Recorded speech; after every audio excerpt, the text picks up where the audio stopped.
What we call a state of being is so important when you're going for something or looking for a different outcome from your life, or actually looking to achieve something as well. It's really about I've taken this from NLP and from hypnosis, and everybody in the personal development field or self-help field, whatever you want to call it, it says the same thing, and it's about imagining or connecting with that state of being that you want to be.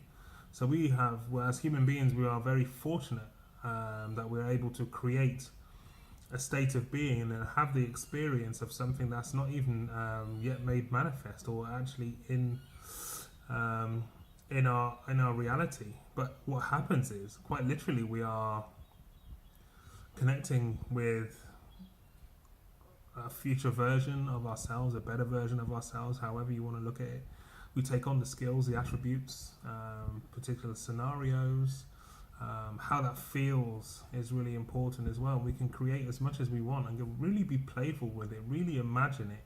It's almost like going to being like a child again, and just taking the time out to play and think about what it is that you really want to be, and what is your state of being.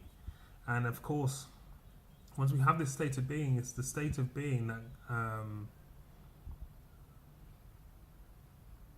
decides our reality. It's our state of being that attracts our focus to other things. And essentially, for me, this is what manifesting is. You have to understand that we take in so much information that our minds are very lazy. So more time than not, it's just going to draw our attention to exactly the same thing that it's already seen. It will make patterns, and that's what it is: pattern recognition from stuff that we've done from before in our past. Therefore, if we want something different, we need to be conscious of the fact and put energy into the things that we say that we want. And one of the easiest ways to do that is having been in that state of being of something different. So once we're in that state of being, then we call them synchronicities, we call them coincidences, but they're not. You've already thought of it. And here's the thing: what's that saying? If your mind can conceive, then it can achieve, or whatever it is. I can't remember what it's saying. It's supposed to be extremely played out and well and truly used. However, it's very, very much true. So it's about state of being. All of a sudden, we're changing the frequency to what we're kind of, if you want to get a bit sort of esoteric, we're changing the frequency to which we vibrate. We're changing the frequency to what things we pay attention to. And things will drop into our reality, our consciousness, that we become conscious of, that we wouldn't have become conscious of before.